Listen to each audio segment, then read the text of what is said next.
Audio book संपूर्ण योग वासिष्ठ कथा सार चैप्टर 3 उत्पत्ति प्रकरण।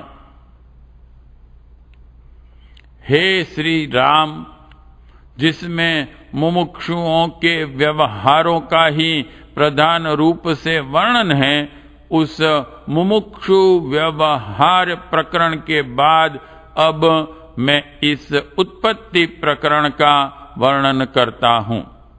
जब तक दृश्य जगत की सत्ता है, तभी तक यह जन्म मृत्यु रूप संसार का बंधन है। दृश्य का अभाव हो जाने से बंधन कदापि नहीं रह सकता। यह दृश्य जगत कैसे उत्पन्न होता है, वही बतलाने का प्रयास कर रहा हूं।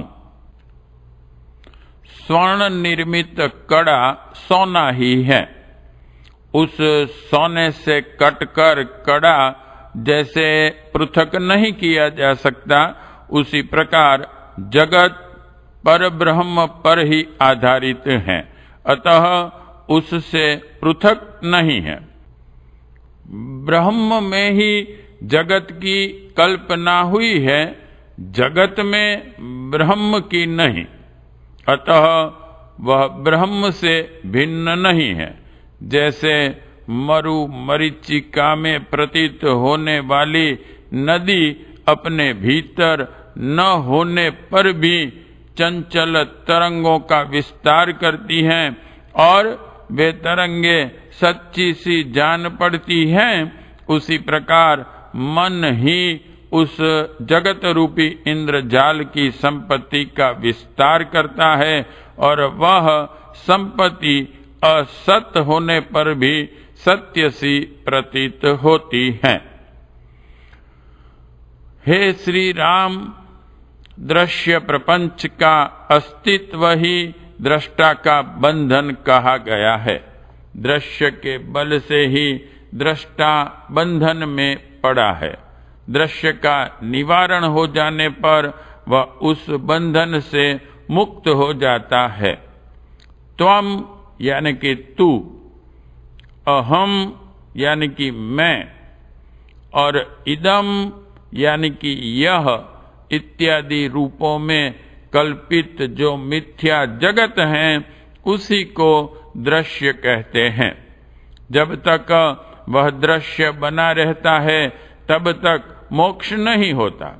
यदि यह दृश्य जगत वास्तव में है, तब तो किसी के लिए उसका निवारण नहीं हो सकता, क्योंकि वो असत वस्तु है, इसका अस्तित्व नहीं है, और जो सत वस्तु है उसका कभी अभाव नहीं होता।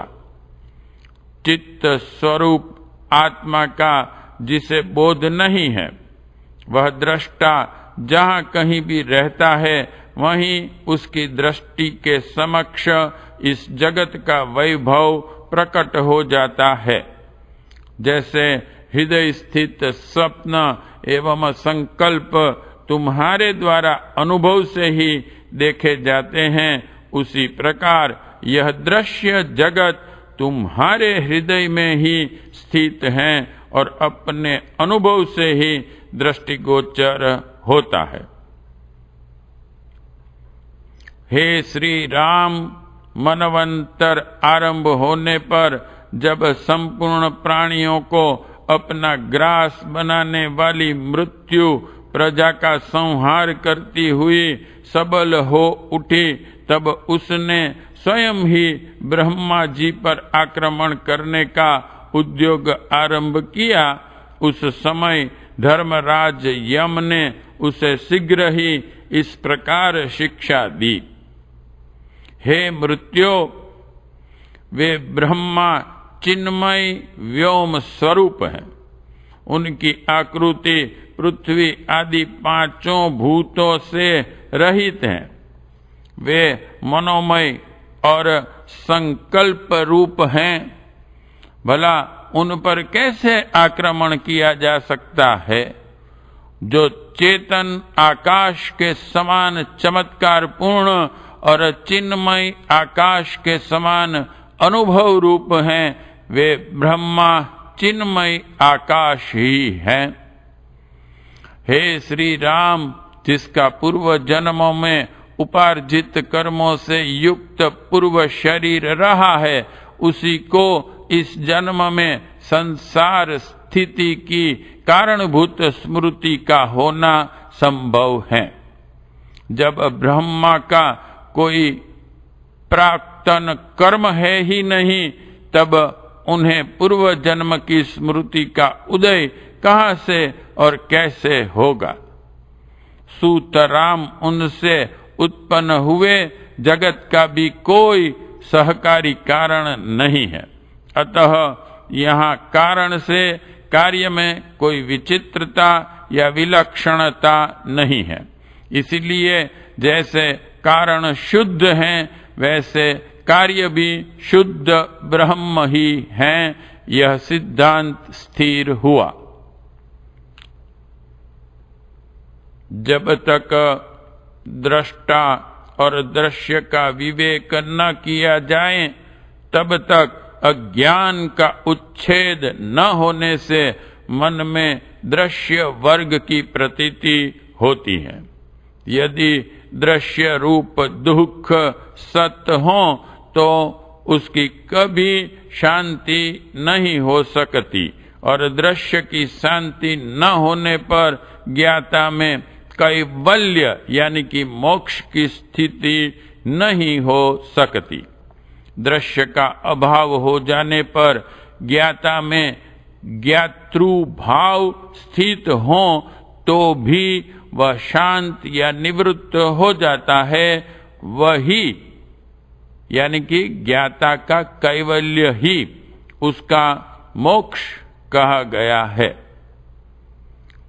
श्री रामचंद्र जी ने पूछा, हे भगवान, मन का स्वरूप कैसा है, यह मुझे बतलाइए, क्योंकि मन ही इस संपूर्ण जगत रूपिणी लता का विस्तार करता है।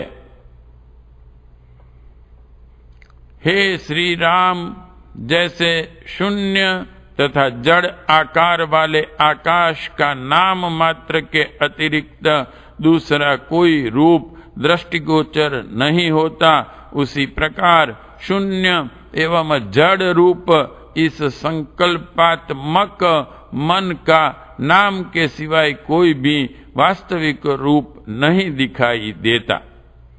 यह जगत क्षणिक संकल्प रूपी मन से उत्पन्न हुआ है।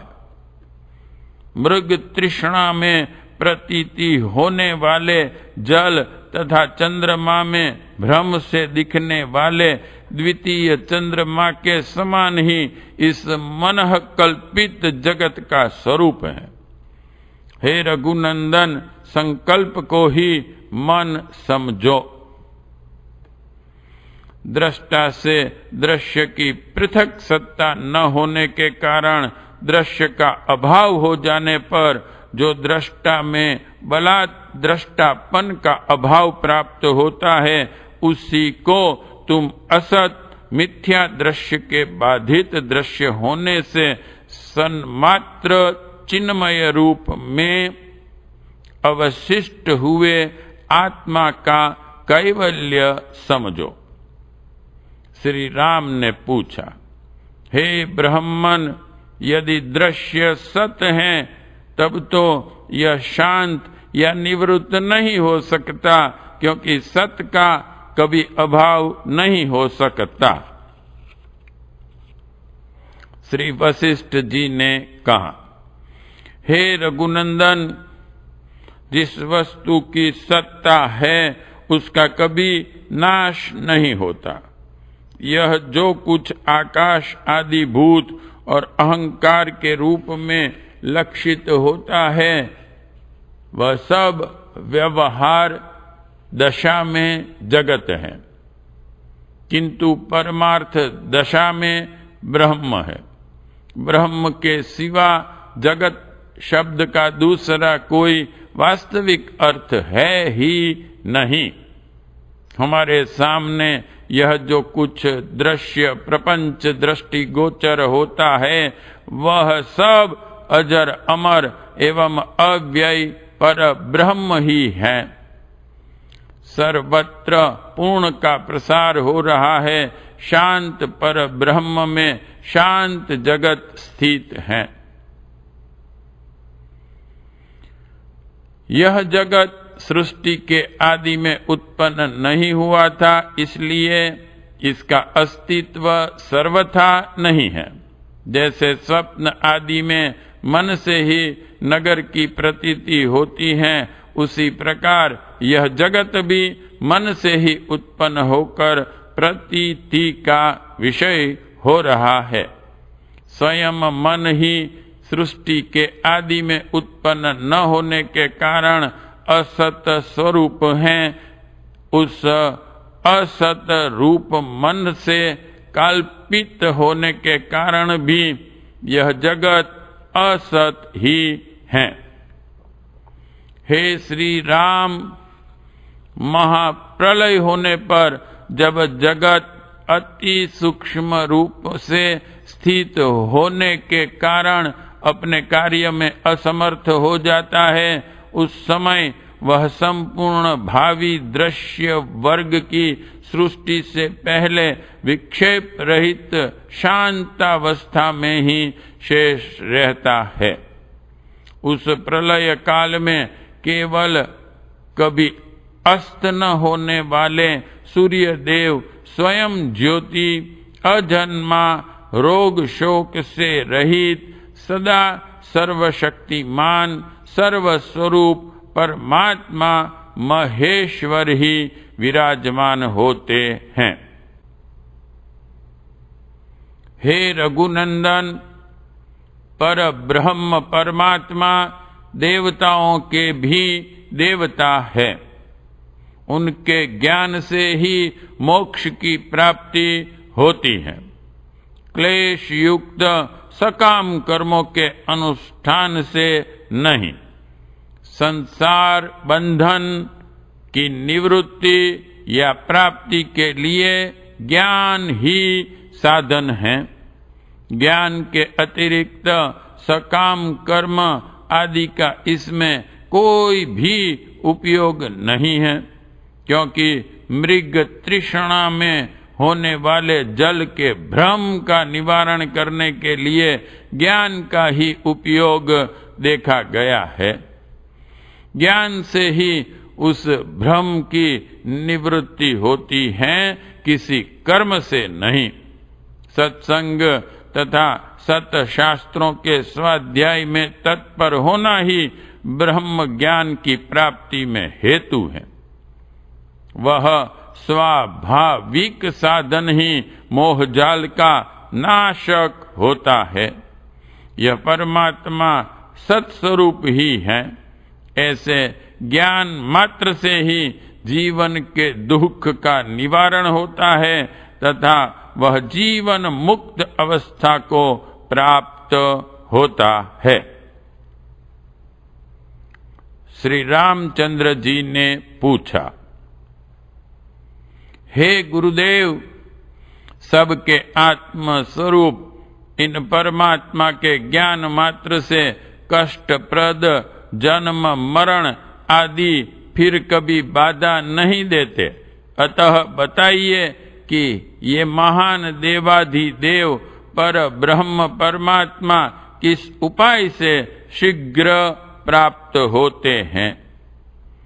श्री वशिष्ठ जी ने कहा, हे श्री राम, विवेक के द्वारा उस परमात्म देव का यथार्थ ज्ञान होता है।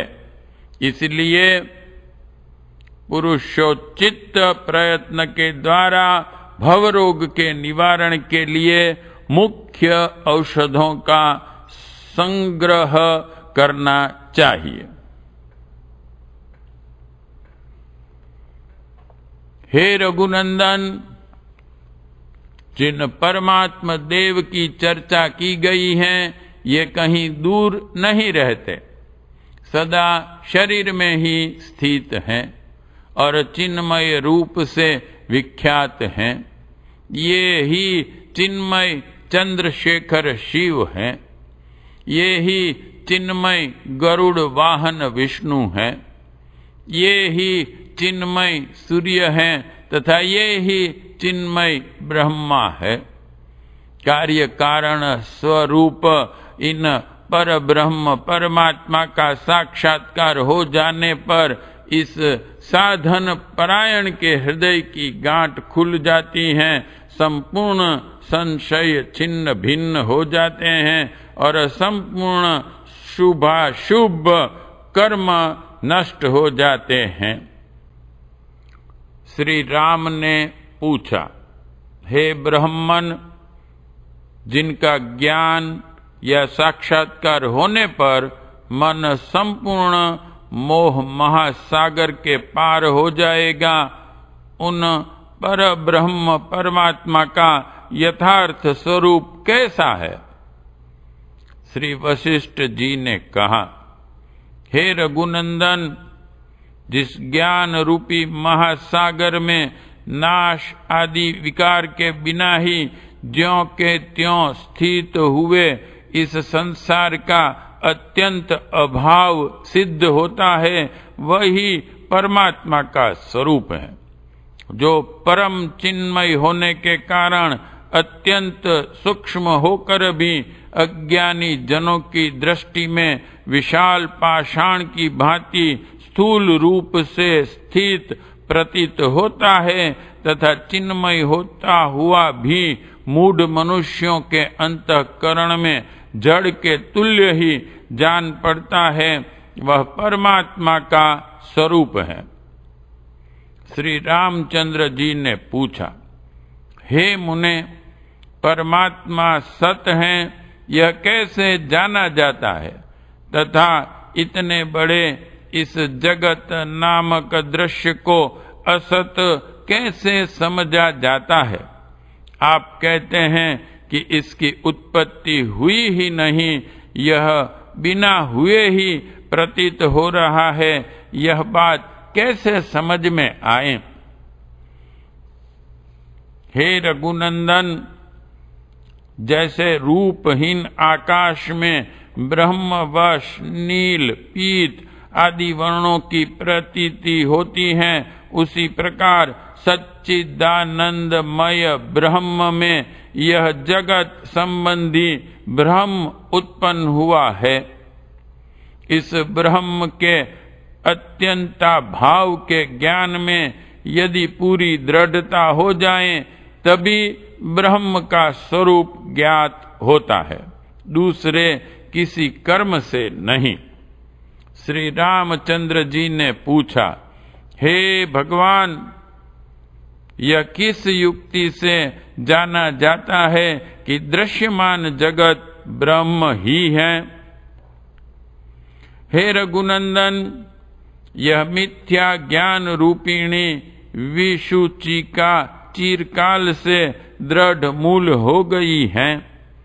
इसी का नाम जगत है और इसी को अविचार कहते हैं। यह ज्ञान के बिना निवृत्त नहीं होती। श्री राम ने पूछा, हे शास्त्र वेताओं में श्रेष्ठ गुरुदेव, आत्मज्ञान की प्राप्ति कराने के लिए कौन सा शास्त्र मुख्य है, जिसका ज्ञान प्राप्त कर लेने पर मनुष्य को फिर शोक नहीं होता?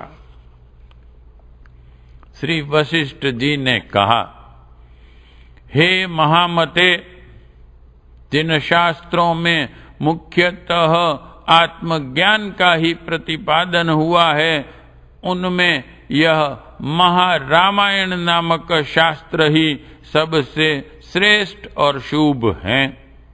इस उत्तम इतिहास का श्रवण करने से बोध प्राप्त हो जाता है। इसे समस्त इतिहासों का सार कहा गया है। इस वांग्मय यानी कि शास्त्र का श्रवण कर लेने पर कभी क्षीण न होने वाली जीवन मुक्ति स्वयं ही प्रकट हो जाती है। इसलिए यही सबकी अपेक्षा अत्यंत पावन है। जैसे स्वप्न आदि के रहते हुए ही यह स्वप्न है, ऐसा ज्ञान हो जाने पर उस स्वप्न के सच्चे होने की भावना नष्ट हो जाती है। उसी प्रकार इस शास्त्र का विचार करने से जब यह समझ में आ जाता है कि सारा जगत स्वप्न के समान मिथ्या है, विद्वान पुरुष इस महारामायण को संपूर्ण विज्ञान शास्त्र रूपी धन का कोष खजाना मानते हैं। जो पुरुष प्रतिदिन इस महारामायण का श्रवण करता है उसमें उत्कृष्ट चमत्कार आ जाता है। उसकी बुद्धि अन्य ग्रंथों के स्वाध्याय से उत्पन्न हुए बोध की अपेक्षा उत्तम बोध को प्राप्त कर लेती है, इसमें कोई भी संशय नहीं है। हे रघुनंदन, जिनके चित्त परमात्म चिंतन में लगे हुए हैं, जिनके प्राण उन्हीं में रम रहे हैं, जो परस्पर परमात्मा का बोध कराते हुए सदा परमात्मा की ही चर्चा करते हैं, उसी से संतुष्ट होते हैं और उसी में निरंतर रत रहते हैं। एकमात्र ज्ञान में ही उनकी निष्ठा है तथा जो सदा परमात्मा के ज्ञान का विचार करते हैं उन पुरुषों को ही वह जीवन मुक्ति प्राप्त होती है, जो देह त्याग के अनंतर विशुद्ध मुक्ति ही है।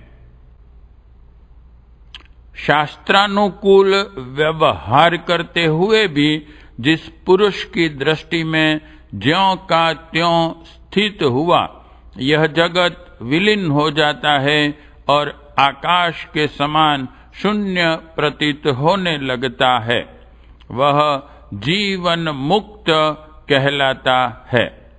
जो व्यवहार में लगा हुआ ही एकमात्र बोध निष्ठा को प्राप्त हो, जागृत अवस्था में भी सुषुप्त पुरुष की भांति राग द्वेष एवं हर्ष शोकादि से शून्य हो जाता है, उसे जीवन मुक्त कहते हैं। जिसके मुख की कांति सुख में उदित नहीं होती तथा दुख में अस्त नहीं हो जाती और प्रारब्ध के अनुसार जो कुछ मिल जाए उसी से जो संतोष पूर्वक जीवन निर्वाह करता रहता है, वही जीवन मुक्त कहा जाता है। जो निर्विकार आत्मा में सुषुप्त की भांति स्थित रहता हुआ भी अविद्या रूपिणी निद्रा का निवारण हो जाने से सदा जागता रहता है, जिसकी जागृत अवस्था नहीं है, अर्थात देह इंद्रिय आदि का बोध हो जाने से जो इंद्रियों द्वारा पदार्थों का उपभोग नहीं करता और जिसका ज्ञान सर्वथा वासना रहित है, वह जीवन मुक्त कहलाता है। जिसमें अहंकार का भाव नहीं है, जिसकी बुद्धि कर्म करते समय कर्तृत्व के और न करते समय अकर्तृत्व के अभिमान से लिप्त नहीं होती, वह जीवन मुक्त कहलाता है। जो ज्ञान रूप परमात्मा के किंचित उन्मेष और निमेष से ही तीनों लोकों की प्रलय और उत्पत्ति देखता है तथा जिसका सबके प्रति अपने समान ही भाव है, अर्थात जो सबके प्रति आत्म भाव रखता है, वह जीवन मुक्त कहलाता है। जिससे लोगों को उद्वेग नहीं होता तथा जो हर्ष अमर्ष और भय से रहित हैं, वह पुरुष जीवन मुक्त कहा जाता है। जिसकी संसार के प्रति सत्यता बुद्धि नष्ट हो गई है, जो दूसरों की दृष्टि में अवयवों से युक्त होने पर भी वास्तव में अवयव रहित हैं, तथा जो चित्त युक्त होकर भी वस्तुतः चित्त से शून्य है, वह ही जीवन मुक्त कहलाता है।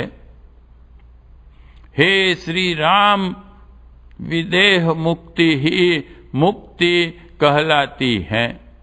इसी को ब्रह्म कहा गया है और इसी को निर्वाण कहते हैं।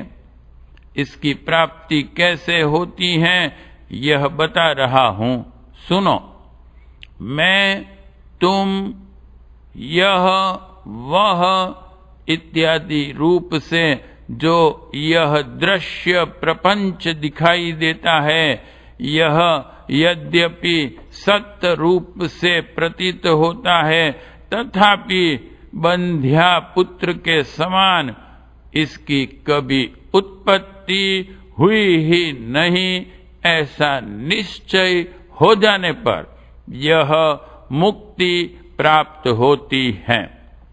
जो अद्वितीय, शांत, चिन्मय और आकाश के समान निर्मल है, वह ब्रह्म ही यह संपूर्ण जगत है, क्योंकि सब में सत्ता मात्र का ही तो बोध होता है। हे रघुनंदन, मैंने सोने के कड़े में बहुत विचार करने पर भी विशुद्ध सुवर्ण के सिवाय कहीं कोई कड़ा नाम की वस्तु नहीं देखी। जल की तरंग में मैं जल के सिवाय दूसरी कोई वस्तु नहीं देखता, क्योंकि जहां वैसी तरंग नहीं दिखाई देती वहां भी जल ही है। वायु के अतिरिक्त कभी कहीं भी स्पंदन, गतिशीलता नाम की कोई वस्तु नहीं है। स्पंदन सदा वायु रूप ही है। अतः इन दृष्टांतों के अनुसार यह जगत भी ब्रह्म से भिन्न नहीं है। श्री रामचंद्र जी ने कहा, हे मुने, जिस युक्ति से इस दृश्य जगत के अत्यंता भाव का बोध होकर मुक्ति का उदय हो, उस उत्तम युक्ति का मुझे उपदेश कीजिए। श्री वशिष्ठ जी ने कहा, हे रघुनंदन, जिस प्रकाश से सद सत स्वरूप प्रपंच दिखाई देता है, वह चैतन्यमय प्रकाश भी वही है। विविध सृष्टियों से विचित्र रूप धारण करने वाला भी वही है। आदि अंत से शून्य स्वरूप को पाकर सर्वत्र प्रकाशित होने वाला नित्य चेतन ब्रह्म भी वही है। जो सामान्यतः तो सर्वत्र प्रकाशित होते हैं, परंतु अंतःकरण में विशेष रूप से निरंतर प्रकाशित होते हुए विद्यमान रहते हैं, जो चिन्मय दीप हैं तथा जिनके ही प्रकाश से तीनों लोक प्रकाशित होते हैं, जिनके बिना सूर्य आदि सारे प्रकाश अंधकार के तुल्य हैं, जिनके रहने पर ही त्रिभुवन रूपी मृग तृष्णा की प्रवृत्ति होती है, जो सदा ही जगा हुआ है, सर्वदा ही सोया हुआ है, तथा जो सर्वत्र और सदा ही न तो सोया है और न जगा हुआ है, जिसका स्पंदन रहित निश्चल स्वरूप, कल्याण स्वरूप और शांत है, जिसका स्पंदनशील स्वरूप तीनों लोकों की स्थिति है, स्पंद और अस्पंद का विलास ही जिसका स्वरूप है, जो अद्वितीय एवं परिपूर्ण स्वरूप है। हे रघुनंदन, तुम जिस रूप में स्थित होकर क्रिया, रूप, रस, गंध, शब्द, स्पर्श और चेतन को जानते हो, वह प्रमाता चेतन भी वही है, और जिससे जानते हो वह भी परमात्म देव ही है। हे साधो, दृष्टा, दर्शन और दृश्य के मध्य में साक्षी रूप से जिसका दर्शन होता है, उसे तुम एकाग्रचित होकर अपनी आत्मा ही समझो। हे श्री राम, वह पर ब्रह्म परमात्मा अजन्मा, अजर, अनादि, सनातन, नित्य, कल्याणमय, निर्मल, अमोघ, सबका परम वंदनीय, अनित्य, समस्त कलनाओं से शून्य, कारणों का भी कारण, अनुभव रूप, अवैध्य, ज्ञान स्वरूप, विश्व रूप तथा अंतर्यामी है। श्री वशिष्ठ जी कहते हैं, हे रघुनंदन, यह जगत न तो कभी पर ब्रह्म से उत्पन्न होता है और न उसमें लीन होता है। इस प्रकार केवल यह सद ब्रह्म सदा अपने आप में प्रतिष्ठित है। पूर्ण से पूर्ण का ही प्रसार होता है। जो पूर्ण में स्थित है वही पूर्ण है। अतः विश्व कभी उत्पन्न ही नहीं हुआ, और जो उत्पन्न हुआ है वह तत्स्वरूप और ब्रह्म रूप है। उसका आदि अंत नहीं है। वह स्वयं प्रकाश स्वरूप है, दूसरे किसी प्रकाश से प्रकाशित होने योग्य नहीं है। श्री राम ने पूछा, हे भगवान, अनंत चैतन्य स्वरूप उस परमात्म तत्व का कैसा स्वरूप है? हे रघुनंदन, महाप्रलय होने पर संपूर्ण कारणों का भी कारण पर ब्रह्म परमात्मा ही शेष रहता है। ज्ञेय, ज्ञान और ज्ञाता सामने प्रतीत होने वाली यह त्रिपुटी जहाँ उदित होती हैं, जिसमें स्थित रहती हैं और जिसमें लीन हो जाती हैं, वही उस परमात्मा का दुर्लभ रूप है। श्री राम जी ने पूछा, हे ब्राह्मण, जो इदम रूप से प्रत्यक्ष दिखाई दे रहा है और जिसका आप ब्रह्म में अभाव कहते हैं, वह यह दृश्य जगत महाप्रलय होने पर कहाँ स्थित होता है? श्री वशिष्ठ जी ने कहा, हे रघुनंदन, जैसे वंध्या के पुत्र और आकाश में वन कभी नहीं होते, उसी प्रकार यह संपूर्ण दृश्य जगत तीनों कालों में कभी अस्तित्व में नहीं आता। जगत न कभी उत्पन्न हुआ है और न उसका कभी नाश ही होता है। जिसकी पहले सत्ता ही नहीं है, उसकी उत्पत्ति कैसी? और उसके विनाश की फिर चर्चा कैसी? श्री राम जी ने पूछा, वंध्या पुत्र और आकाश वृक्ष की कल्पना तो की ही जाती है। वह कल्पना जैसे उत्पत्ति और विनाश से युक्त है, उसी प्रकार यह जगत भी जन्म और नाश से युक्त क्यों नहीं होगा? श्री वशिष्ठ जी ने कहा, जैसे सोने के कड़े में सुस्पष्ट दिखाई देने वाला यह कटकत्व वास्तव में है नहीं, स्वर्ण ही उसके रूप में भासित होता है, उसी प्रकार पर ब्रह्म परमात्मा में जगत नाम की कोई वस्तु नहीं है। जिसे हम जगत कहते हैं वही ब्रह्म है। श्री राम जी ने पूछा, हे ब्राह्मण, यदि यह दृश्य रूपी विष उत्पन्न होकर स्वप्नवत जगत के समान मिथ्या ही है, तो इसकी इतनी सुदृढ़ प्रतीति कैसे हो रही है? हे श्री राम, यह जगत सर्वात्मक ब्रह्ममय ही है, ब्रह्म से भिन्न कदापि नहीं।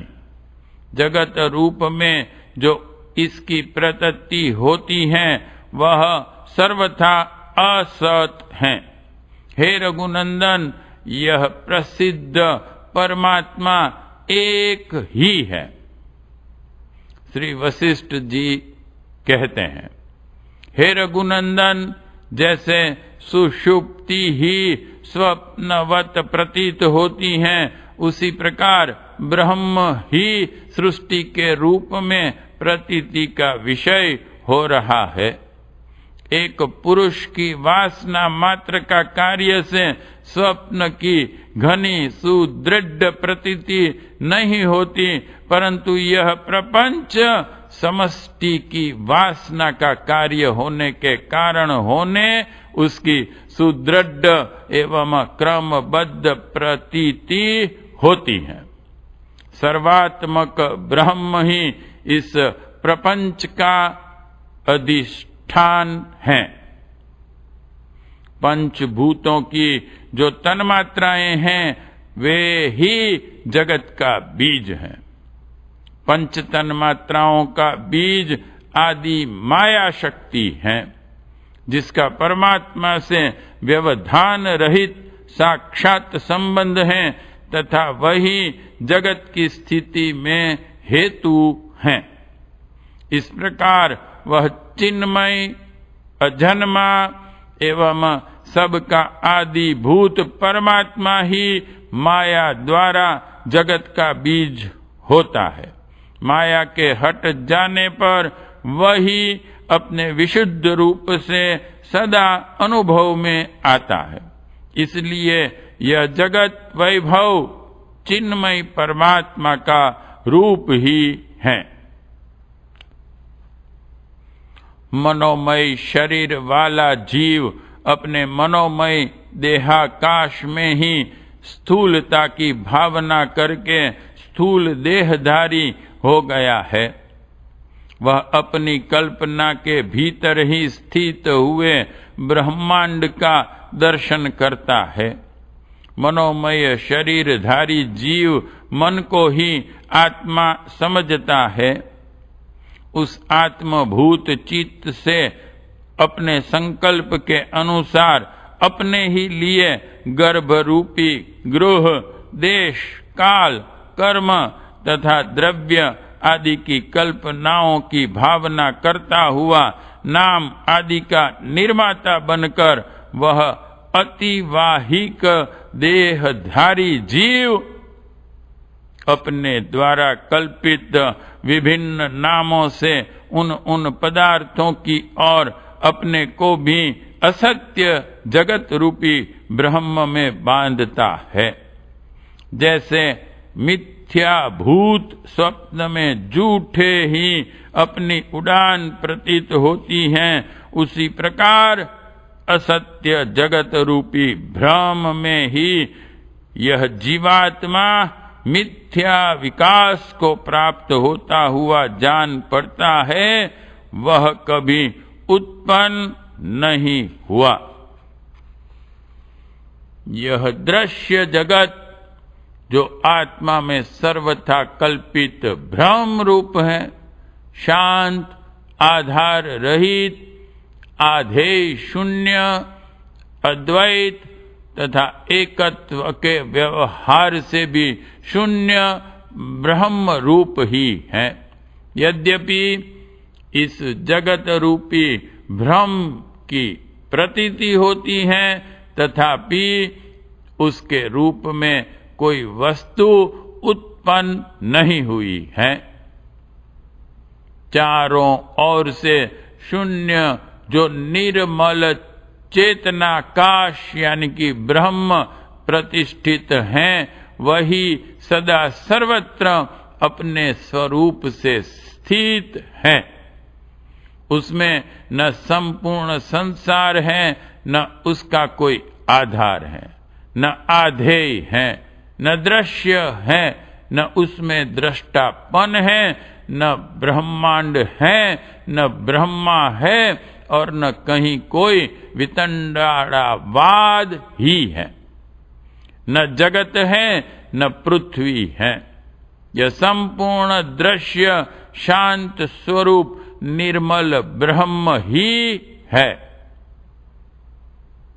इस प्रकार पर ब्रह्म परमात्मा ही अपने में अपने से विकास को प्राप्त होता है।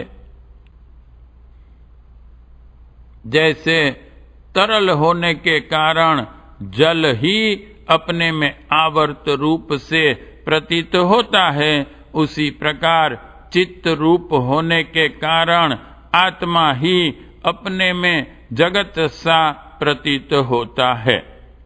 जगत इससे कोई भिन्न पदार्थ नहीं है। असत होता हुआ ही यह प्रतीति का विषय होता और यहाँ सत सा अनुभव में आता है। अंत में महाप्रलय के समय यह असत होता हुआ ही नष्ट होता है। जैसे स्वप्न में जो अपना मरण दिखाई देता है, वह जागृत काल में असत ही सिद्ध होता है।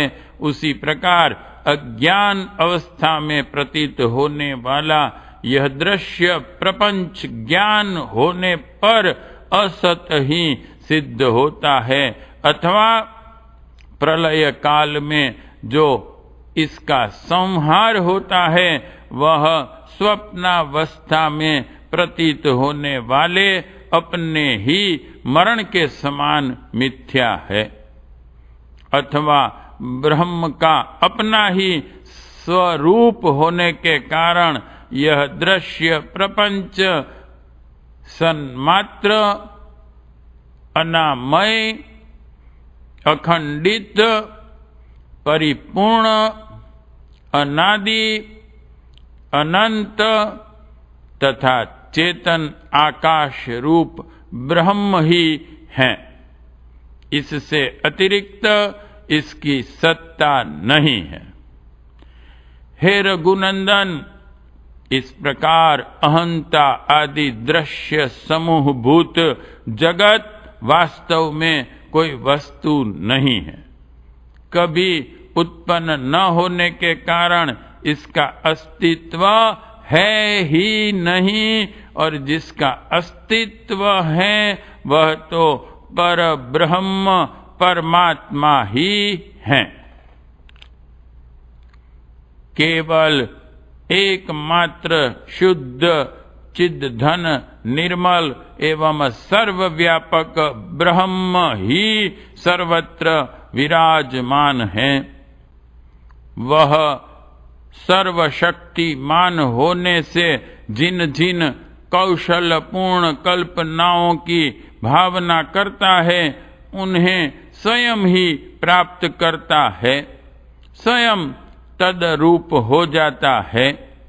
जैसे हाथ में दीपक लेकर ढूंढा जाए या देखा जाए तो अंधकार अदृश्य हो जाता है, उसका कहीं पता नहीं लगता। उसी प्रकार ज्ञान का प्रकाश छा जाने पर अज्ञान रूपी अंधकार का तत्व ज्ञात नहीं होता, उसका पता ही नहीं चलता।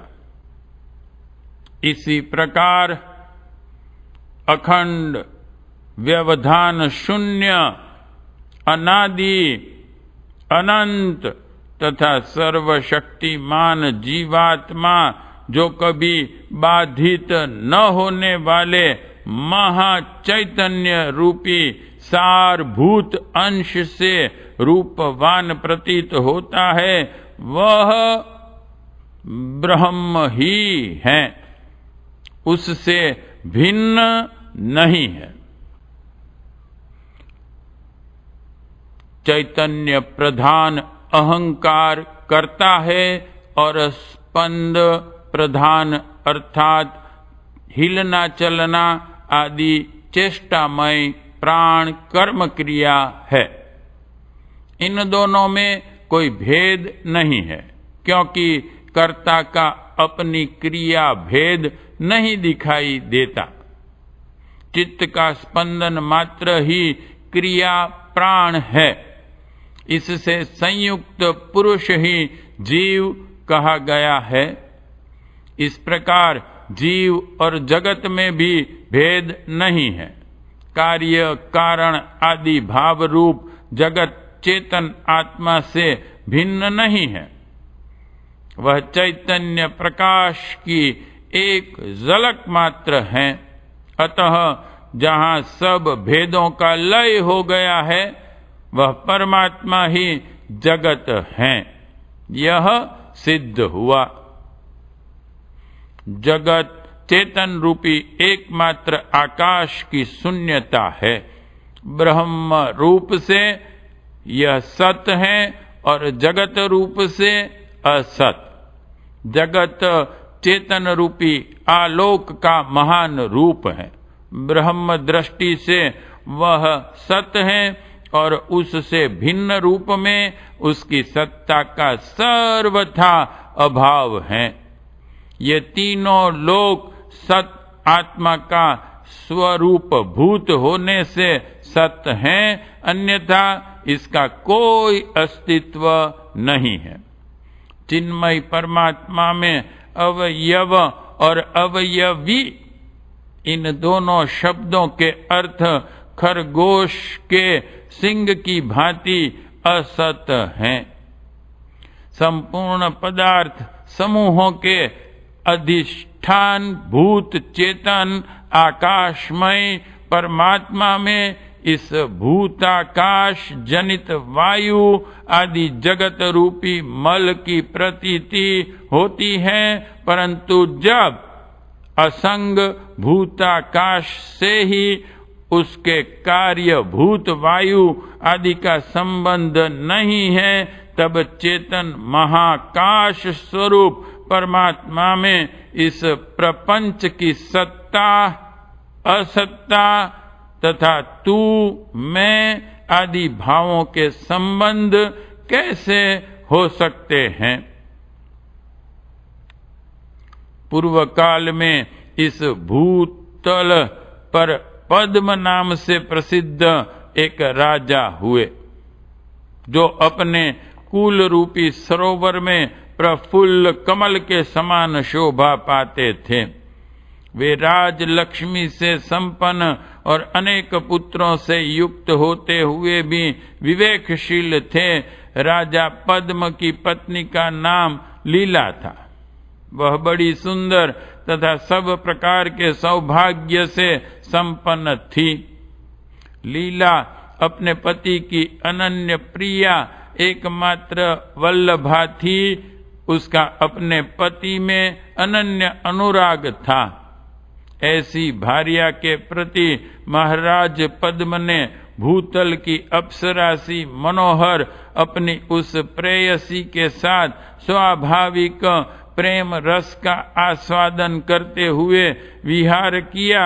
इस प्रकार सुख में पली हुई राजा की प्रणयिनी और प्रियतमा सुंदर भौहों और शुभ संकल्प से सुशोभित होने वाली लीला ने एक दिन मन ही मन विचार किया कि ये मेरे प्राणों से भी अधिक प्रिय पतिदेव पृथ्वीनाथ महाराज, जो जवानी के उल्लास से परिपूर्ण और परम कांतिमान हैं, किस उपाय से अजर अमर हो सकते हैं।